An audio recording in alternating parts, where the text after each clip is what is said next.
Hello, guys. Welcome to Create Before Consume, a podcast from creators for creators. Basically, how to be more creative and create more, overcoming procrastination. And today I have Kien with me. He's a really good creator. Actually, one of my favorites here in the Burg, like St. Petersburg, Thank Tampa you, man. Bay. I really appreciate it. Yeah, so I'm really hype about that. But yeah, let's jump right into it, I would say. Oh, Yeah, let's go. Like, got that. I always like your stuff as well, and Fitz is like one of the only person in St. Pete that if I have to ask about, like, I know him from videography or photography, but like I can ask him about audio stuff. I can ask him about 3D stuff now. You know, like crazy NFT things soon. going. NFT soon. Yeah, lighting, everything. Like, Fitz is one of the guys that like been through like. He do a lot of things, and Now I get a shout out here. Ooh. if he put a lot of good time into anything, like I feel like he could dominate whatever he's doing. So Yeah. man, I'm happy to be here. Okay, so let's talk more about you because it's less about me. Obviously, I'm hosting, but that is like one of the other things. Right. So what is your story? Like you said, you do video work. That's how we kind of met over YouTube, I think. I think I hit you up on YouTube, and then we were in the DMs, and then we just collabed, I think. Yeah? Yeah. I think we talked. The first time I talked to you from Instagram, I think. Yeah. Always on YouTube. Maybe YouTube. Yeah, I usually go like onto YouTube and see who's local and does stuff that looks interesting to me, you know? Yeah. And your quality on YouTube is crazy. So now I have to, you know, it's like, it's really, really good. And I'm like, damn. And then I saw like your Instagram and you have that Peter McKinnon style. Yeah. So I'm just like, oh, it seems like he does that since forever. So how did you how did you get started with video and photo stuff and all that jazz, you know? Yeah, so it's a long story, but like I'm originally from Vietnam. So I went to US like 10 years ago, and I went to school and really studied marketing, which is like the worst. I don't know, like you learn marketing not from school, in my opinion. It's just one guy opinion. Like a lot of people have different opinions as well, but so I don't. I left. I have to go. I have to leave the US because of like visa stuff. Yeah. But then I got the visa things going on afterwards. It's a long story, but for another day. But then I just realized, like, hey, you know, what do I want to do? Like, what I actually want to do? Because before that, I do door-to-door sales to make money. Oh, this is a tough one, but it's a good one too because you learn like the people interaction, all that. But yeah, exactly. But at the same time, like you could be surprised on how much those door-to-door sales people make money. Yeah, like, there's those solar and doorbell security shenanigans going on. Yeah, I know a couple people who do that, and I'm just like, dang, they're making cash. Oh yeah, but also like America, like everybody got the gun, and you're just going onto their property, and like nowadays, you know, you always assume somebody is going to your door and trying to steal. So I'm like, it's not the thing for me, you know. So yeah, but anyhow. but then it's just people that I know actually like. I call friends who make over $1 million doing door-to-door sales. Yeah. I mean, obviously... Yeah, what was that? Vivient? Yeah. I saw you doing the gig for them, and I'm like, yeah. And I'm like, dang, he's always on those events, and because it's of the good quality, so you get like a lot of leads. And but I'm like, yeah, I have a couple people working there, and they're making good money. I'm like, it's a cool job. Yeah. And I mean, YouTube and like the internet and video, you can also make a lot of money. Yeah, for sure. If you're good at it. But it's like long term versus like instant gratification kind of sort of thing. Yeah, which has come down to the part of like what are you good at, right? Like if you're good at anything, you will make a lot of money and you'll be happy. Yeah. So at one time I was just asking myself after like traveling to some different countries after leaving the US. Yeah, I was just travel lifestyle. Yeah, well, that was like back in the day, you know, get a camper and you just like vlogging and just you know. But then it comes down to like asking myself what I want to do, and then I actually asked, just a question for myself, and then decided like, hey, photography, videography is maybe something that I want to do. Yeah. I still not 100% know exactly what I want to, but then What are you dabbling in right now? Like, I saw you do NFTs, and you were one of the guys where I'm like, hey, you know a little bit about NFTs. It seems like you went to that Gary Vee thing. Your YouTube video about it is a banger. Just in case, check it out. It was really good, and I'm like, so he knows a little bit, and like you came over, and we were like doing a little video game in Unreal Engine. I'm like, I need to have that NFT game going for me, because I had a couple ideas with that. And I'm like, who do I hit up? And you came up there. You even had an NFT sweater on, and I'm like, damn boy, he knows it. Yeah, so I just try a lot of things, and anything that makes me a bit curious, I'm gonna spend a little time on it. Okay. It's pretty much like you spend time on VR and things like that. So same, like when I first heard about NFT, like I really don't know what it is, but then kind of dig deep into it. I first heard it from Gary Vee. Yeah.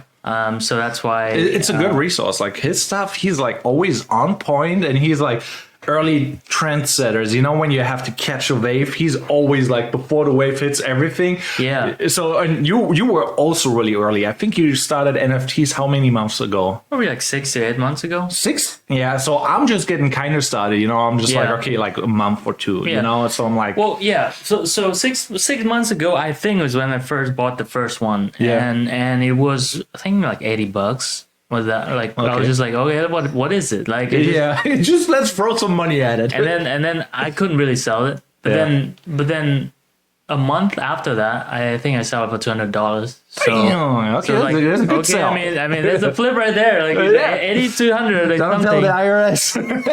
You're paying the taxes on that shit. Sure, yeah.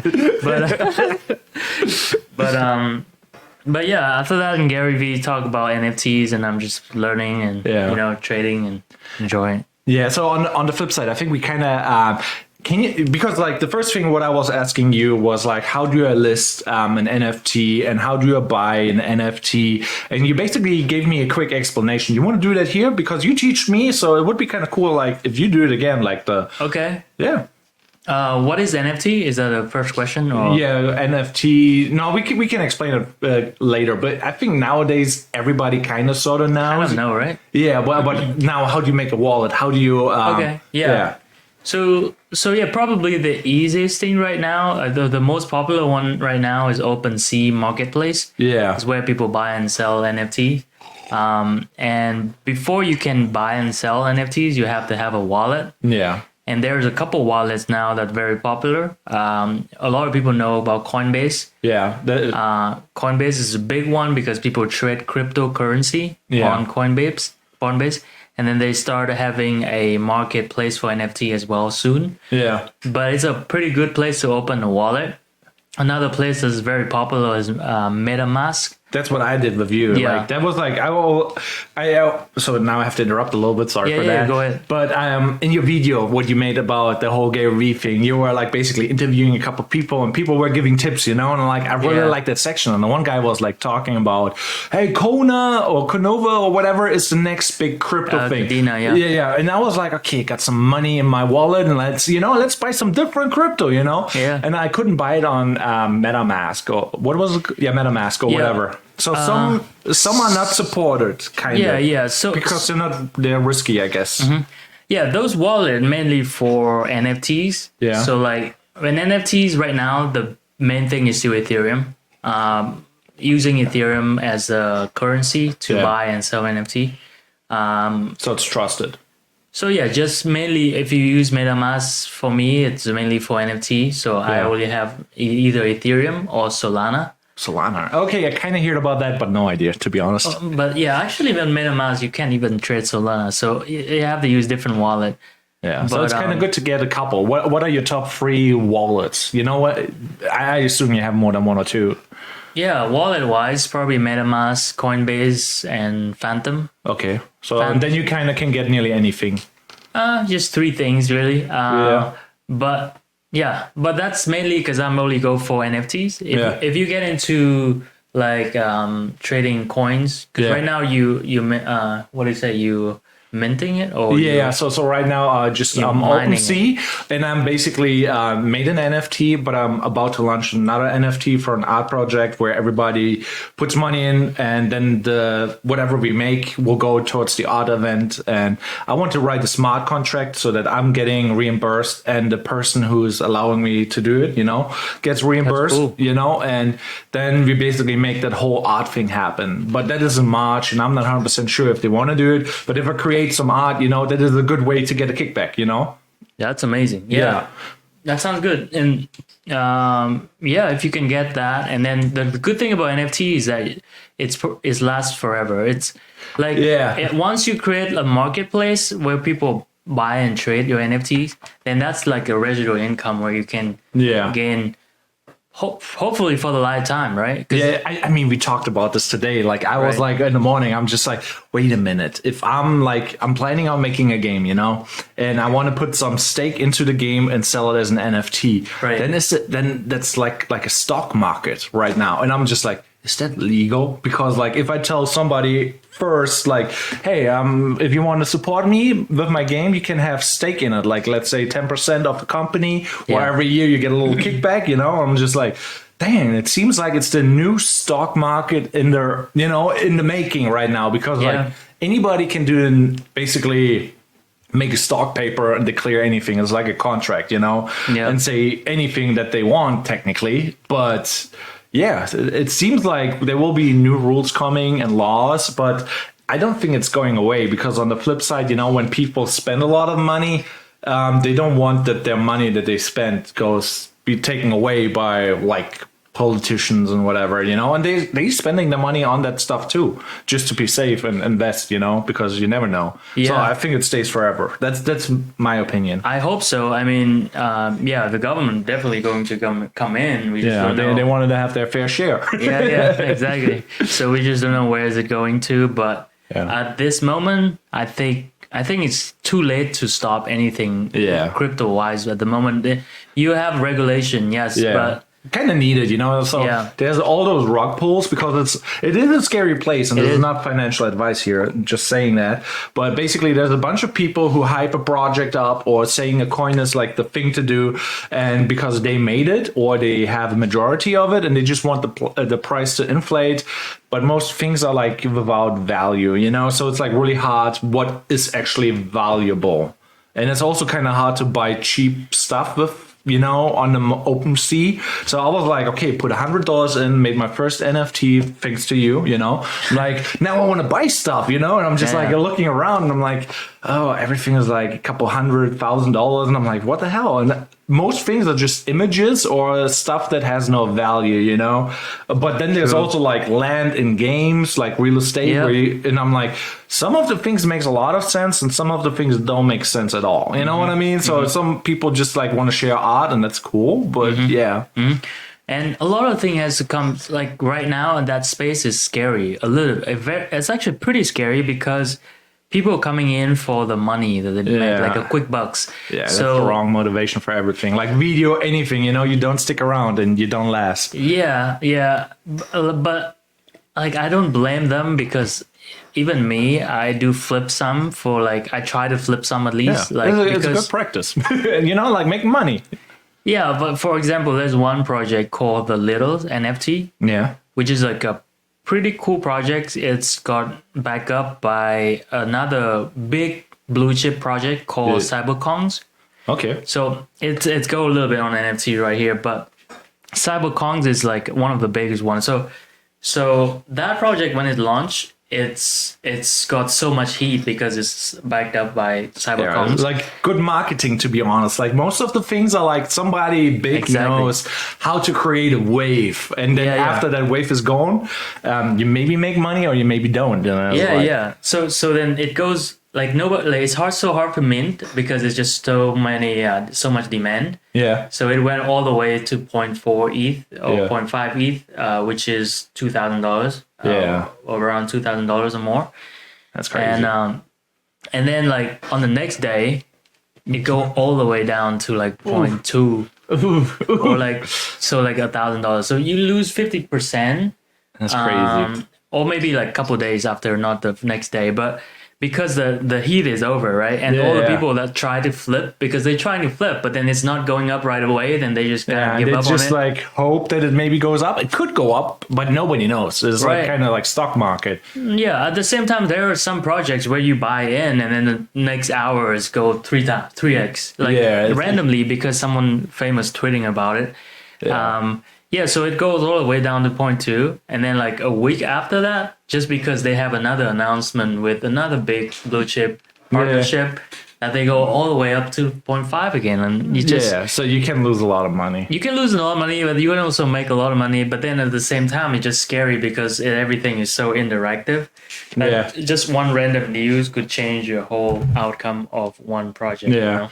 I kind of think like that is like the whole goal with the whole marketing though, you know, like they're like, okay, let's make a momentum. And, you know, as long as you post news somewhere, the coin goes up because people read about it. Because I was like thinking about my own project that I want to do, you know, and I'm just like, and if you go on my OpenSea account, you will not see anything. There's no description. There's no anything. So why would you believe it? You know, most people just make a website and then they post their news on there, and that's cool. But if other people write news and then it becomes like a real thing, you know, which is kind of weird. So I'm like, even that is easy to fake, you know, so that's also kind of bad on the flip side. So I'm like thinking it's scary, you know, and I'm like, there should be rules in there and they should be enforced, because it's probably not good that like all that money evaporates, you know, because that's in the end what's happening. Like there's gas fees, there's all that other stuff. Gas fees is a crazy subject. Like it's funny because gas fee on the, like for like one project, if you mint it for, let's say $500, a lot of time, if you mint it on the time when most people are online, or most people are buying stuff, your gas fee could go up to like $1,000, $2,000. So it's more than just the product itself. But then if you wait till midnight when nobody's minting anything or whatever, then so that's the point. And the gas fee is lower. But then at the same time, when the gas fee is that low at the midnight, then there's not many cool projects that is selling for mint. You know? Well, that is like another thing where I'm like, I think kind of makes sense. And I guess it's like, just like, you know, when you have like direct deposit fees and stuff like that kind of sort of. So somewhere money has to be involved to be like paid for work, you know? So I get that, but not the biggest fan of it, you know? But that's kind of weird because gas fees doesn't go to the creator neither. Or you, the gas fee. That's what I thought it does, though. Like, if you mine, you should get like a little bit gas fee. You know, that would be cool. It would be cool, but you do get percentage from royalty. So who gets the gas fee from OpenSea? But the gas fee is for the miner of Ethereum. Oh yeah, no. Oh, but that's what I'm doing, kind of like I kind of mine with my PC. You know what I mean? So to be honest with you, I'm not 100% where it goes. Does it go to? They say go to miner, I believe, but then who's the miner? Or does that go to Ethereum itself? I don't know. That part, I'm not sure. Yeah, well, it is a complicated subject. So that's like the thing, like, you know, like there's still more to explore and it can go deeper. And like there's many things. But yeah, in the end, we're here like for like, usually I only wanted to talk about like creating stuff, but like that kind of goes into that too, because like you create art for that. But so that is the thing where you dabble in. So, but you also do the YouTube thing. So what keeps you motivated, or what is your goal there?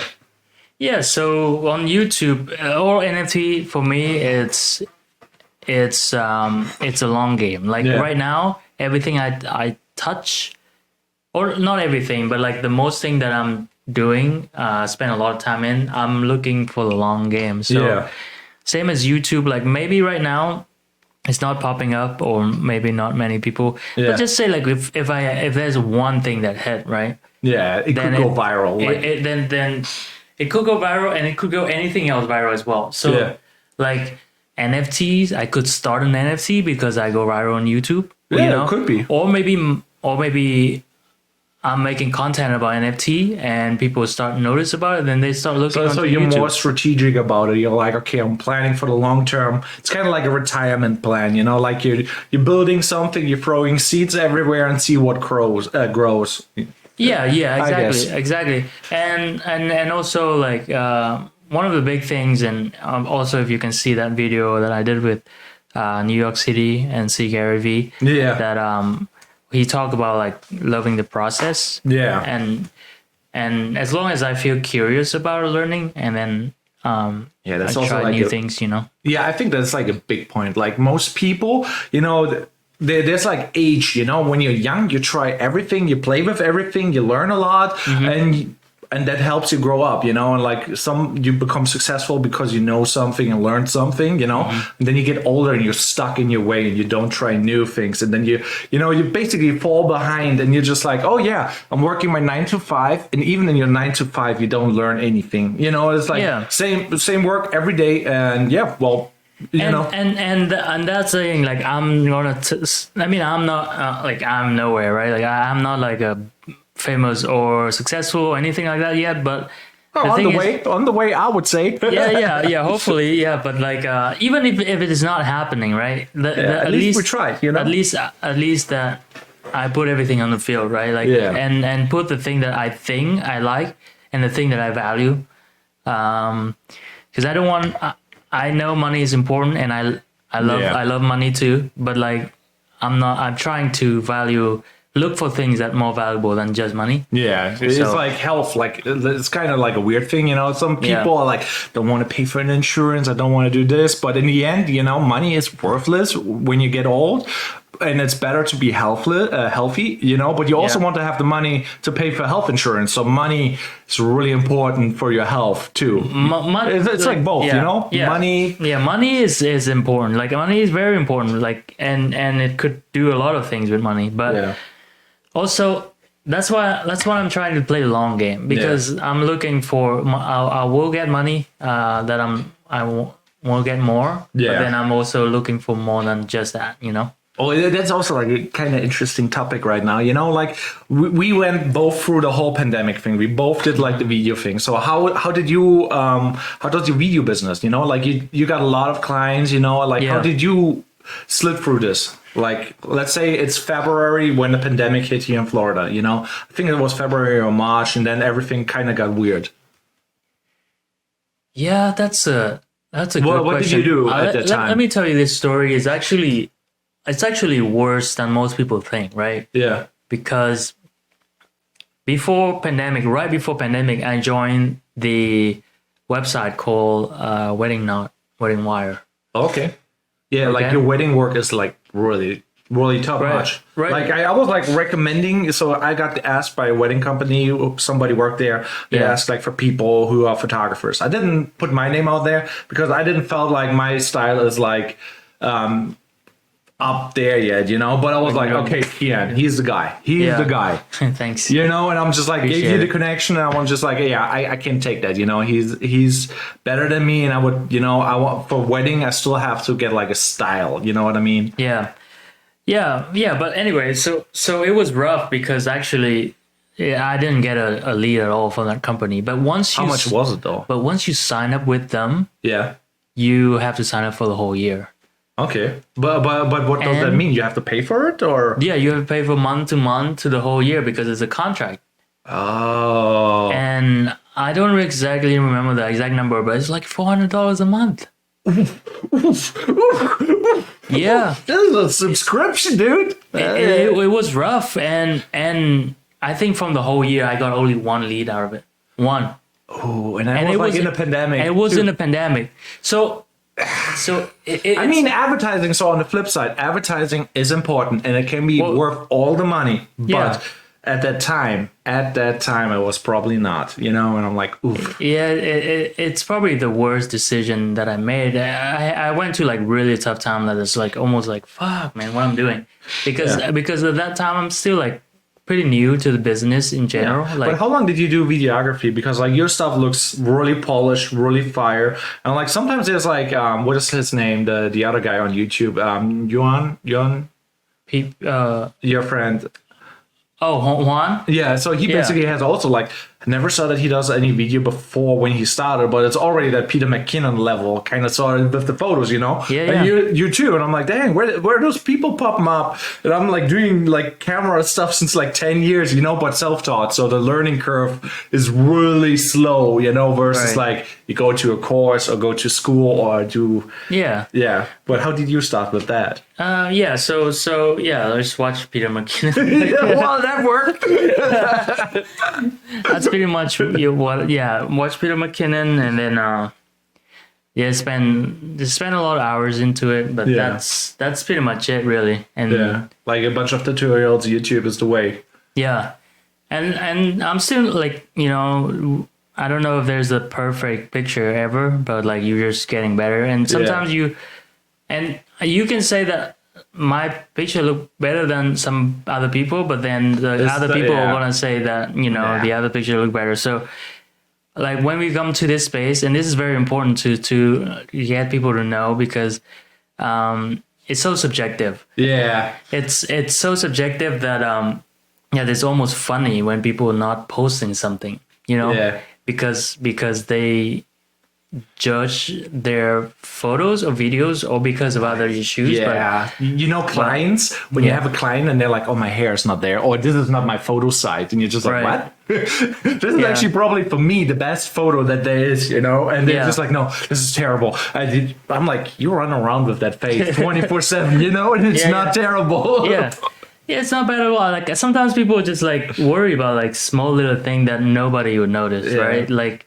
but I think that is like also like for procrastination. Like if that holds you back, you gotta be just like, don't care about it, just do it anyways, because you'll get more and more extreme, you know, like you fall into that thing, oh, I can't do this because I'm not looking good, and then the next day can't do this thing because I don't look good, and then it evolves and gets a tick and gets really weird. So that's why I'm doing like kind of like sometimes shitty work just to be done, you know. Right. But what is your strategy with that? With like posting quality work versus like fast? Because like you have a really polished style. Are you worried about stuff like that? Well, I always do my best. Yeah. Like I if I post something, I do tend to try my best at least, or like my best at that moment. If I have 5 minutes, that's my best 5 minutes, for example. Yeah, I like that. That's good. So then I just get it done and then just move on. And because like we make a judgment a lot, I do too. So right, I have judgment, and that's why sometimes like I am dealing with it. Like probably most of us dealing with judgment. Like we're like, fuck, it's not good. Like, should I post this? Should I not? And then after you post, you're like, look back. Was that the thing? Look at it again and like, oh, this is so bad. Next day you wake up like, are you serious? Like posting this? But then like but it doesn't matter. As long as you post it, you know, then you still succeeded, you know? Yeah. Sometimes, because you said it's subjective, you know, and because it's subjective, it maybe gets viral, you know, and you think it's not the best, but like other people are like, oh, that was cool. Yeah, and also that's when you get feedback, right? Yeah, because cool. Kind of useful, kind of not. But either useful or not, like it's part of the reason why we know if it's good or bad. Like a little bit, like at least like we know, okay, this is where accepted. Like or this or at least like I know you like it, or maybe someone like it, but then the other stuff is not as good for.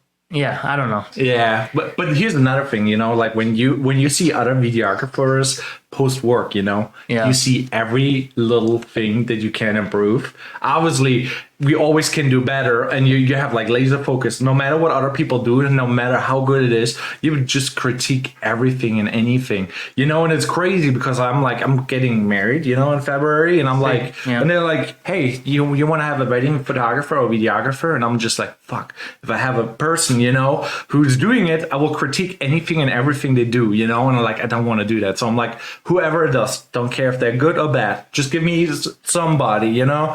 Because like you get into that when you do it yourself, you're like, oh yeah, I could have done this and that, but if you actually do it, you don't, you know. It's like it's always comes different than you expect, you know. So it's like kind of weird. You get really picky. That's, I mean, you get picky because you know what's good, right? But then at the same time, like you know it's so well that you cannot even do it, you know what I mean? But striving towards perfection. Yes, that's the one thing that I try to get away from this career. Yeah. It's the perfectionist or the judgmental of, because I judge myself, I'm probably judge other people as well, you know? Yeah, we all do. I'm like, that's what... Yeah, on like the pictures or whatever videos. But then in the end of the day, I think it will tell, right? It's not because me say it's good or you say it's good, or I guess, well, like subjective. So customer will tell. Yeah, I mean, customers, even that doesn't matter as long as you get the money. You know, there's also a thing. There's people who do shitty work. I know people here in St. Pete who do shitty work, and they make more money than me. And I'm like, what? How does that? And everybody that I meet, they're kind of upset with them, and they still, you know, make a living. And I'm just like, they're making a full-time living. You know, it's like when you go to like McDonald's. Really? You know, the food is shitty, but you got food. Yeah. Kind of bad example, but it's a way of business too. Yeah.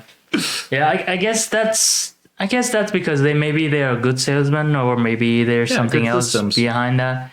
But like, as long as like I do care about customers though, you know, like the customers feedback, it's important for me.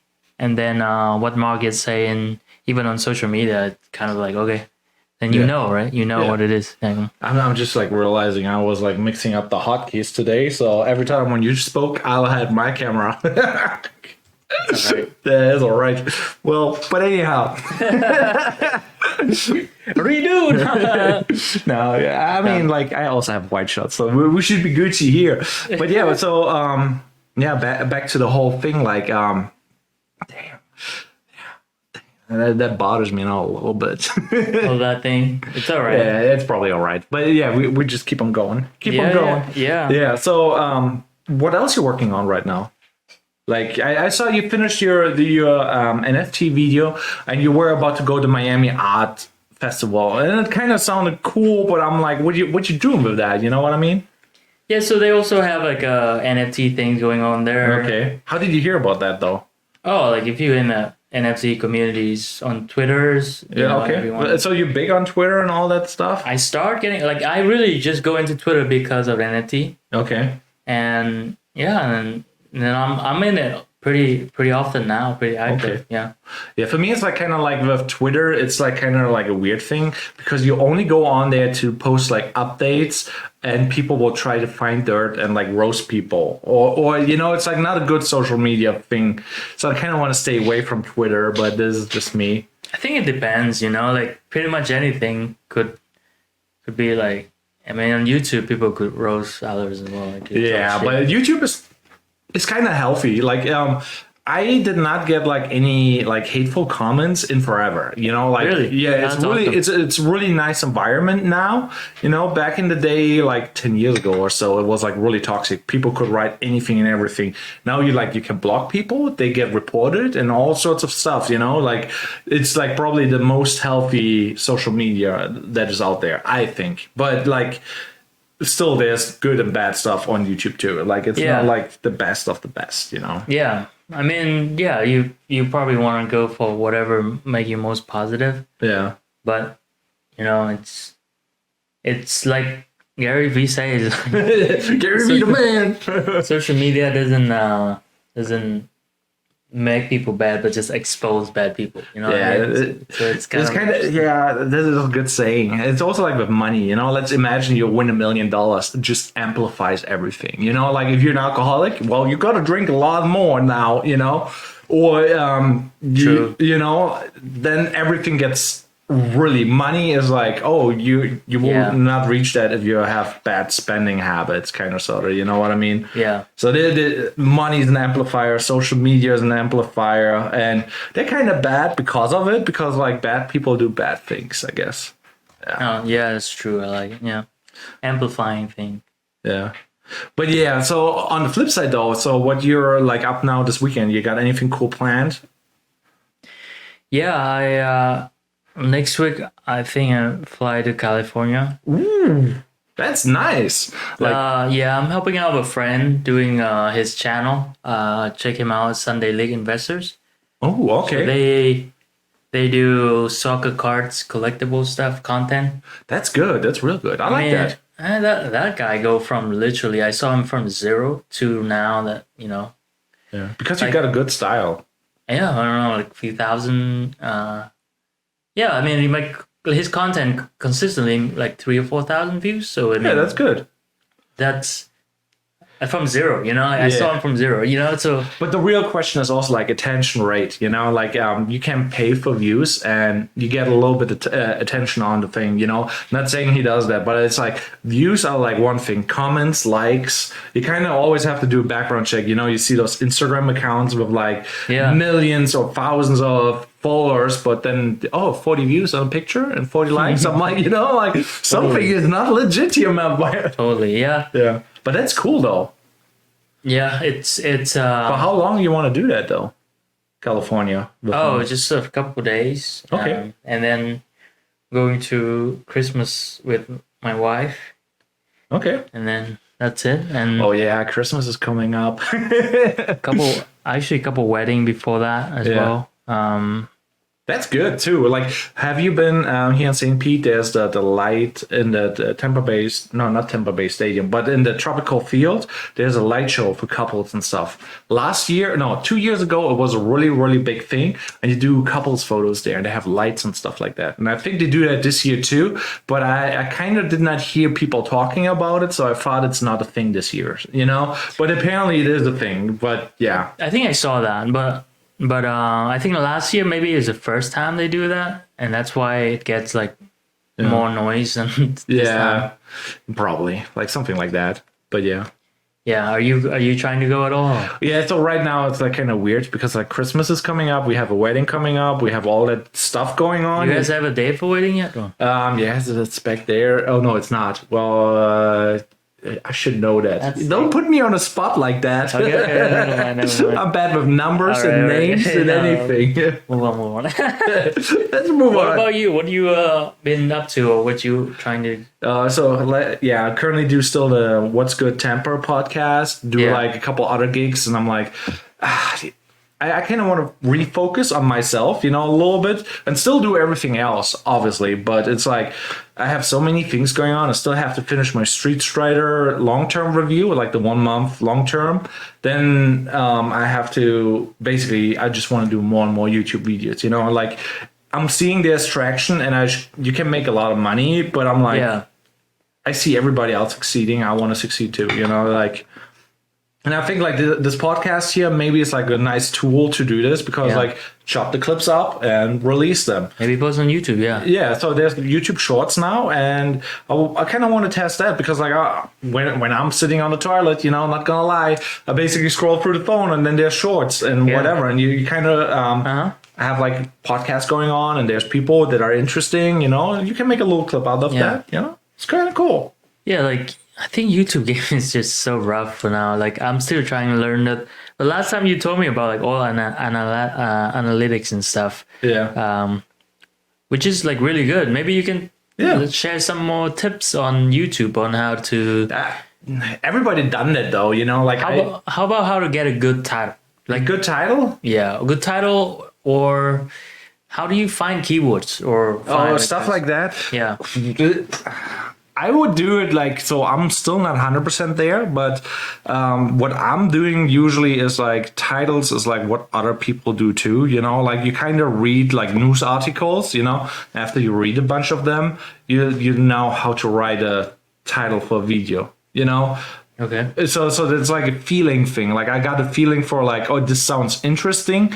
And then I'm like, this must be the title, So you want to make it interesting, but you don't want to lie. Kind of, it's a lot about like feeling and experience. I think, like for me at least, with like the title.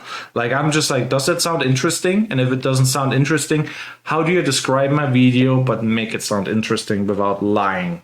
Kind of like before you buy, or how to, or whatever you type into YouTube. That's what you should type into your YouTube title. It's like you would not Google like. Episode 2 podcast, create before consume. You want to type in something like how to stop procrastination. What are your tips against procrastination? stuff like that, you know? So what would you type in versus like what it actually is, you know? But it has to kind of match too, you know? You can't lie.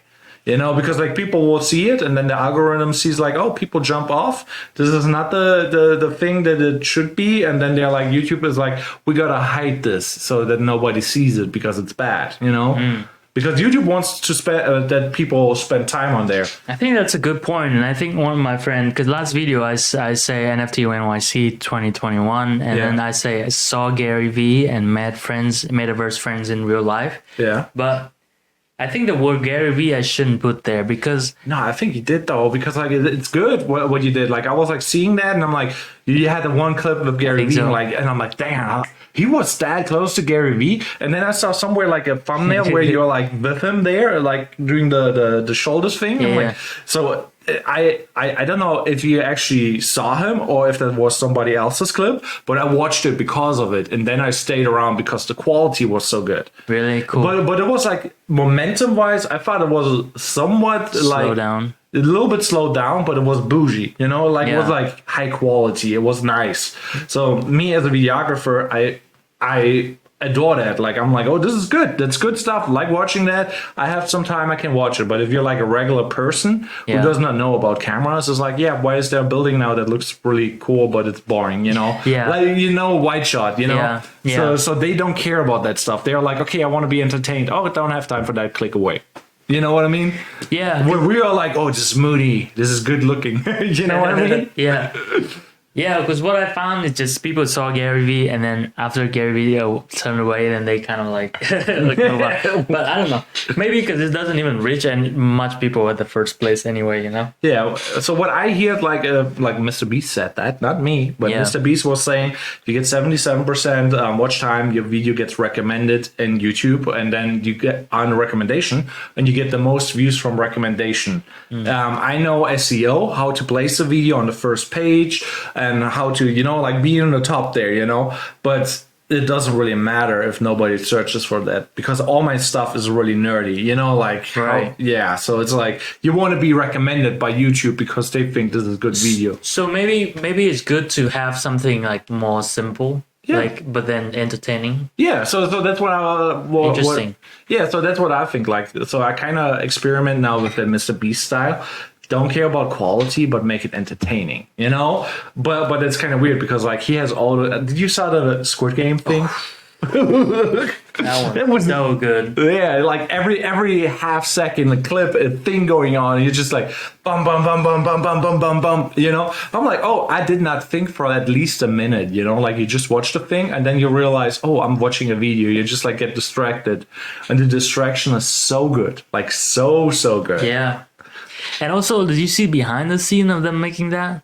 Unreal Engine, the game engine that I was learning, they used to recreate the set, you know, to make the bridge and everything. I'm like, what? You can do that with Unreal Engine? You know, I was like playing with like, okay, I want to make VR video games because there's just a couple out there. There's not many games. Yeah. So, and with Unreal Engine, it's really easy to make games. So I'm like, I probably can learn the software in like, I think a month or two if you put every day like a couple hours in, and that's all you have to do. And people can make a game in 1 hour. Like if you already have some experience and you're good. Really, that's great. Yeah. So if I would say instead of an hour or a day or a week, I put a month in with all the knowledge that I will acquire in a year or two, then it will be maybe a good thing, you know? And maybe, yeah. Yeah, because it's already like somebody made the game engine, like Fortnite is built on it and a couple other things, but it's really easy to learn. It's stupidly easy. Really? Like you can start the Unreal Engine, download it for free, and you basically, you're walking around and doing stuff, and now you just have to put rules in there and stuff like that, and that's it. Wow. So everybody already made everything. You just put the parts together how you like them, you know? That's great. Yeah, so it's really easy and fast to learn, but it's like, yeah, so I'm like, okay, gotta experiment with that and actually put some action behind my words, you know? I like it because it's a little bit more nerdy. It's not like everyone can learn, but from what you're saying, it's actually you could literally make a game in a day. Imagine if that's actually the truth. Like if you to the level when you can let's say a good game in a week? Yeah, so I would not say a good game. Like a good game takes a lot of love and like fixing errors. And, but you could make a shitty game in a day. And that's fine. Maybe the concept is cool, but there's no levels. There's no, but you have a simple concept. Like Flappy Birds or something. Oh yeah, it's a really simple game, but somebody made a lot of money with that, and I'm just like, oof. Like now it's millions or something, right? Yeah, and back to the creating. I think nowadays it's more about like what ideas you have and what you do with the ideas. Nowadays it's not anymore what camera you have. Now everybody has a smartphone. You can make a really creative video on TikTok, go ultra viral, and the only thing that matters is like how creative is your idea. It's not even how good is your video. It's like how creative. That's actually a very good point because I just saw a video of like people explaining like on YouTube video. Yeah. It's totally different with watching a movie. Yeah. When you watch a movie, you already committed. Like people go to movies. You're stuck. No, like you want to go to a movie because you're going to spend at least 2 hours or like an hour and a half sitting there. So there's time for you to like set up the scene, set up the mood, take time. Yeah. But on YouTube, because people are just doing some other thing, and then this YouTube randomly pop up, and then they got distracted and they watch it, and then people try to set up the scene, blah blah blah, and they're gonna click on the next one. Yeah. So it's interesting to see like where the cinematography actually is it really important when it comes to YouTube. I think there's still a space for it, but then the question is like how important it is compared to like the actual content or. So on the flip side though, I'm in Facebook, on groups and stuff like that, and I post there sometimes, and there's like the filmmaker group and blah blah blah. There's a couple of them, and people are posting their work, or they're hating on smartphones, or they're hating on real cameras, and then it's just like, oh, that are those dinosaurs who died out, because like they can't adapt, and all they know is like make a really cinematic video that nobody cares about, and it will not get any views unless you force a person into a room, watch the thing, and then they maybe like it, Like in the beginning, you don't even know if you like the movie unless you see the trailer, and then you maybe like the movie beforehand. But the trailer is like the highlight thing. So it's like, unless you watch the whole thing, you maybe don't like it, Exactly, yeah. It's really weird. And like on YouTube, it's like, no, all that doesn't matter. You have to make a banger YouTube video. Yeah, you gotta. But yeah. You gotta make sure the attention's there, because they lose attention quick on YouTube. Real quick. Like that. So it's like kind of like when you have like people who are like, oh yeah, I do good video work, like, but usually the clients care about the video only, like if you post client work, performs terribly, because nobody cares about the client or you, like they want to be entertained, they're just like, if it's really interesting and really entertaining, then it goes viral. Like, it's actually like so good point, because there's like the amount of people who come up to me and say like, hey, I want to make YouTube content, can you help me? Like they think that because of the good cinematography or just because they're good camera, like make their YouTube better, that's actually not the case. I don't think it's the case. Like, of course, it maybe will look more professional, like if you're a real estate agent and you want to dominate the market, it makes a lot of sense, like doing a YouTube channel, making a listing properties and making video about it. So if you want to make it look more expensive, then it definitely worth it. Because of the nice videography, they care about details, like make it like high class, so it's more expensive. But if you want more views or you want to blow up on YouTube, you gotta be creative. That's the only thing that matters. And be fast paced, I guess. That's the same point as like you saying the movie is not good, because if that movie put on YouTube is like you lose the view pretty fast. It's also like weird because YouTube has movies there, and sometimes, but that's a special mood I'm in, like sometimes I'm like, okay, it's 8 p.m, I want to hang out with my girl, like let's watch a movie, and then you have time set around. I want to watch a good movie, but there's so many bad movies out there. I'm really, really picky with movies. Like it's so hard to find a movie for me. I'm like, okay, it must be a new movie, must be a good movie. And if it's a bad movie, I don't want to watch it because it's wasted 2 hours. But but that's a point. Like the movie that you're talking about is already have advertisement behind it, right? Yeah. There's the whole team. There's a budget. They put on like $1 million on the advertising. Like, but I'm talking about who's someone never been in YouTube and want to start a channel, and they want to get big. Like, they maybe have better chances too, because they have no idea what is good and what is bad, and they're just like making something really creative and unique, you know. Right. Where we are like, okay, it must be this way, this format, you know. Yeah. So, but basically, the point that we're both trying to say is on YouTube, like you gotta have an idea, so you have to have something more than just equipment, cinematography. Like it's not just cinematography. Yeah. I think. I mean, at least like what I believe in. Yeah. Unless your niche is cinematography. Yeah, but also here's like the thing, like, you know, if that would be the case, all those YouTubers who are super viral, you know, they would be cinematographers, you know, but they aren't. They just like usually rich kids, or like, I filmed on an iPhone, and they make really creative stuff, and they have a couple 10,000, 100,000, you know, subscribers or millions. And all the cinematographers, they're like, okay, I'm at 200K, 50K, maybe 1 million, you know.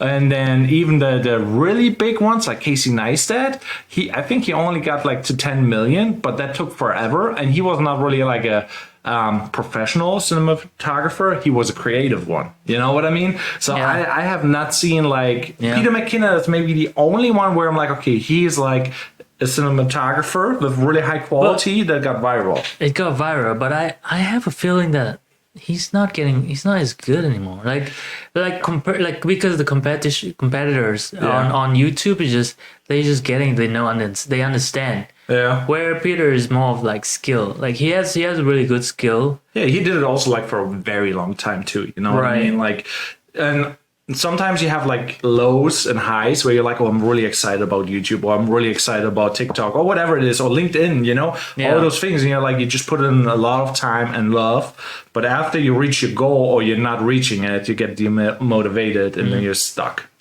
But like, look at like PewDiePie. I mean, I think he's not even trying that hard. Like, he's just like hanging out, you know, just like, hey guys, how's it going? We're doing the thing here. And then he make like 1 million views each video or something, and then he just bounced. Yeah. He's not even trying. But Mr. Beast is. Mr. Beast trying, yeah. Yeah, he try hard. But he also Did you see the interview with him and Logan Paul? Oh, yeah. No, wait, with Logan Paul? No. I saw the Logan Paul podcast with Mike Tyson, when Mike Tyson was like doing a whole hand of mushrooms. I'm like, what the hell, dude? For real? Yeah, I gotta show you. It's like really funny. And he's just on the podcast, so I was like eating bags. I'm like, what's going on? But basically, from what he's saying, Mr. Beast is like, I don't know. He said he doesn't have much cash. Like he blows it because he just blows it on videos. Yeah, and I mean it's a strategy, I guess. But I'm sure he's still like at least 500,000. I don't know. I'm pretty sure. Yeah, I mean like they're doing well. If they're on the top, they're doing well. Half a billion. I think. Yeah, but here's also like a funny thing. Like there's like creators that I know or heard about, you know, and they're doing really well, but they don't post on Instagram, for example, pulling in 3K a couple times a day, not a day, but in a week, you know. I'm like, what? You know, like you cannot really, you know, you see a number and be like, okay, they're successful, because like sometimes you judge people like how many followers they have, and then they're actually still doing good, and you know, just like, what? They're doing this on the side, and they're doing that, you know. They don't care about Instagram, YouTube, you know, and they're just doing well, and you're just like, what? Well, I mean, that's the way I like. At least, I'm not trying to at least right now, I'm not trying to get a lot of like. I'm trying, but I'm not looking on just views, because you're still kind of, you know. Yeah, and there's still people like, as long as like people reaching out, and as long as they have business coming out of it. I mean, if it's just one a month from Instagram, for example, like that's good. I mean, that's free. Yeah, and it's like also like you say like one person from one view, you know, could be, you know, right. And so the amount of followers doesn't matter. Like you can make one really good thing and maybe only 100 people see it, but maybe 4 people want to have the video like that, you know. What it's like, really good, kind of. You know what I mean? Yeah, exactly. So it's not about the views. That 100% true. Yeah. Yeah, I think there's plenty of people who doesn't have much followers, and they make bangs on because of Instagram or Facebook or YouTube. Yeah. So here another thing though, where I'm like kind of curious about, because like this is more about like creating before consuming. So what holds you sometimes back of creating? You know what I mean? Like what kicks you and you're like, okay, and now I have to overcome this. You know what I mean? Yeah, I think for me it's just like, because once I'm doing, it's funny because sometimes because of the client you work with. Okay, so they hold you back kind of sometimes, like the regular work, or not hold back, but like the client that doesn't agree with the way you do things. Okay. So then maybe they have like a little of a thing that they don't like when you kind of say like, oh, you actually this looks like better than that, you know? I know what you mean. Yeah, but not really. Like it is not better, or like because of this, but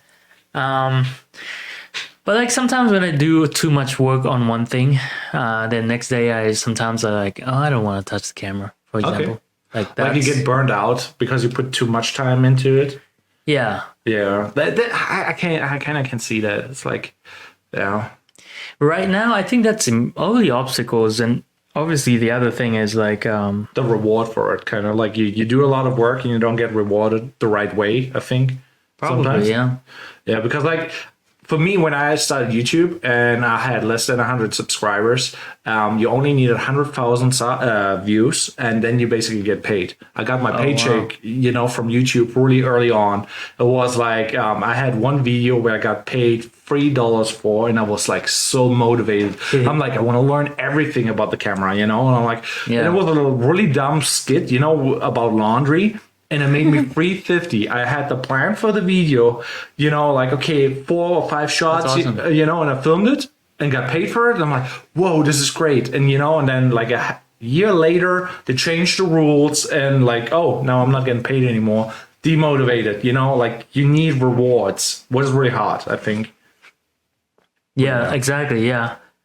And it has to be fair too. Like, it's also a thing. Yeah. And also like, there's just so many things going on. Yeah. Sometimes that I don't like. You don't have time to do what you want to do. Yeah. That's also like a thing right now. Like there's like the whole COVID thing that we had. It's like, oh, now you cannot do this and you cannot do that.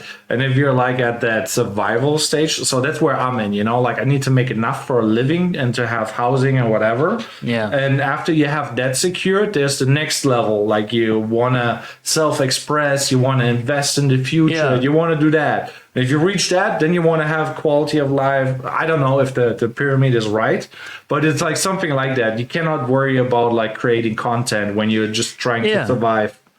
Yeah, but that's just fair game, right? Like, and it takes whatever it takes, right? Like, gotta do what you gotta do. Yeah, like I'm like back to that COVID time where it was rough because I paid $400 a month for that thing, and videography, photography. But videography, it's just like probably barely enough for paying for everything and the rent and everything. So I did have to pick up another job. I did interpreting at home, interpret because I speak Vietnamese as well.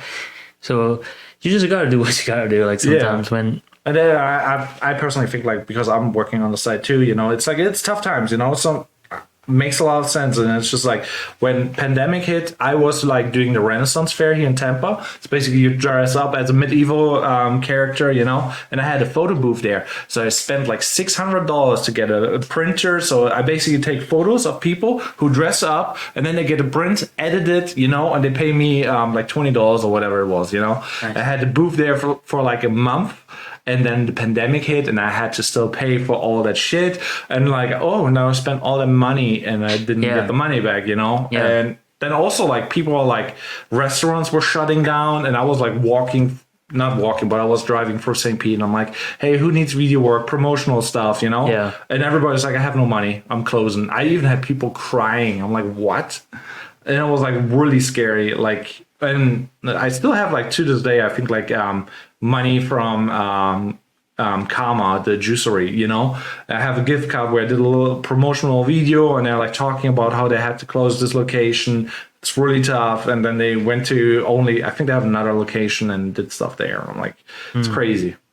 That's crazy. Yeah, but tough times. But now it's getting better, I hope. Finally, a little bit, I guess. Because it seems like there's still people doing well, you know. I'm like, we should do well too, you know. Like, it's just like what you do and is it the right thing where you put all the work in, you know.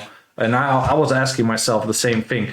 Does that make sense right now? Like putting all the time and money into videography, because does it pay off? You know what I mean? Or should I have done something else and that would have been the right way? Yeah, and I think there's no right answer for that until like just a lot of action. You know, that's pretty much the way figured out. And until this year, I think I figured out that like you will never know. Yeah. Just do a lot and then just figure it out. Yeah, at least for me, because I think a lot, but then at the same time, does that matter? Yeah. You also overthink sometimes, you know, like I'm like, okay, what should I do? What should I do? What should I do? Is that my niche? Is it this? I'm like, okay, now I have not done anything, you know, you're like procrastinating, having an excuse like, this is not what I want to do long term, you know, and then like you do nothing, you know. But if you then actually just don't think and you just do things to be busy, then you're just like, oh, this is kind of interesting, you know, and then you kind of get motivated again and you don't get like, Yeah, I mean, I guess the biggest thing is you got reward from, as long as you find rewards from your work. Yeah. You feel rewarding at least. Yeah. Yeah. I mean, it's kind of good when you like, you know, you get like, oh, this is good, or, you know, or like when clients say, I like this, and you're happy, blah, blah, blah. But yeah. But they also like the biggest pain in the ass. No, but that's really literally why, like, I'm still doing videography, photography, because the client, I although there's some not very good client, but at the same time, most of clients is amazing. Like, you know, like when they are so happy and when they like, you know, when they're so happy seeing the stuff that I'm done, like, that's a it's good very thing. Rewarding. Feel good. And sometimes like I even like go lower on the money value sometimes. Just I don't know, like if it's, but then that's not the best things, but like I'm doing it in the for only the good client, you know. Like say like you also have to be then like, okay, if you pay less, you kind of like you cannot demand me as much, you know. Like that's my thing. Like if I don't take a lot of money or no money or whatever I'm doing, you know, if there's a deal going on, I'm just like, okay, delivery time, whatever I feel like, or I'm doing it my way, or I don't want to, you know. If it's like there's people who don't have money but you still want to work with them, but you're like, if they getting complicated, I'm like, whatever, I don't care. I say this, I think to just do videography only, it's probably really, really hard. Really hard. Just by doing videography only and starting from nothing. I would not even, so here's me, I would not even see that it's maybe possible, because there's so many people do. Because like if you have only one niche, like, you know, in the wedding, I can see that you make a living as a videographer doing only wedding, because there's a lot of work. Events, performance, art, rap music, all that stuff, it's kind of tough. It's really tough, even if you get like clients. Obviously it's like quality of work and all that stuff, but there's a lot of people who do videos, and now everybody has a phone. They're like, oh, I'm a videographer, I can do it myself, you know. Stuff. I guess once they establish a certain level of, you know, fame or a certain level of clientele, then yes, it's possible. But I'm saying like with people who like just starting with nothing and decide to go into videography, because that's what I did, right? Yeah. And just doing that alone to make some decent money, not like just like low money, you know, like that's the thing in the beginning. But I think it's very hard. Like you have to do some other thing as well. Because the reason why I'm saying this is because like I think a lot of people want to be a videographer, photography. Yeah, it sounds nice. It's romanticized, you know, like, oh, you have your camera, you take photos and videos. It's great, you know. Yeah. I think that's a very popular thing that people want to do. You know, it's I'm not sure why. Maybe because we all like to No, everybody has a phone. So my theory on that is like everybody had their phone and they had to learn how to take photos for Instagram, in social media, present themselves. And now they're like, oh, because I did that, now I'm becoming a videographer, photographer. They kind of got hooked on the camera, like, oh, this is kind of fun. This is not too bad, But the problem is everybody does it, I guess in the end of the day, everyone is what they call this, narcissist, or what they a little bit narcissist. So then when you just love yourself in front of the camera, then you start loving yourself with your camera. Oh, it'd be cool if I just do this for my whole life. And, it's kind of like sometimes you have like models and stuff like that. Like they only care about themselves. Like it's really weird where like on YouTube, it would not really go well because nobody will watch it, unless you provide information, value, or help with an issue, or you have a good opinion, you will not get any views. So it doesn't matter how pretty you are in the mirror, even like if you're a top model, nobody will watch the video if it's not like, oh, you have a cool costume or you do something cool. So it's like there always has to be some sorts of value, and just being that. Maybe back in the day, people could get big just by looking good. I guess. Yeah, back in the day, probably. Yeah. they know some people like they just don't. I don't know, but like you hot. Yeah, and that's it. Like, and that's like also like a thing like for girls or whatever who want to be a creator and do cool shit. The skill level is really high because like all the people and the dudes and whatever, they don't have like the looks, but they have to put in all the bonus work, like quality, and so you have to learn a lot of things, and it's not like, oh, I don't know. So it's different. Yeah, I think it's getting like a lot harder and harder too. Like you can't just be looking good alone. You have to multiple things going. Yeah. But yeah, I mean, like we're nearly there. So I would say thanks for hanging. Thanks for doing this podcast thing with me. Episode number 2. Yeah. We kind of messed up in the beginning, probably the shots, but we will see. But yeah, if you like this type of stuff, hit the like button. And also, where can people find you? Kienobi Media, Kienobi Media on Instagram, Kienobi Media, YouTube, Twitter, and everywhere. Just Kienobi Media. Well, comment down below. You will see it or check out the description. You will see it in the description. Thanks for watching, and see you on another one.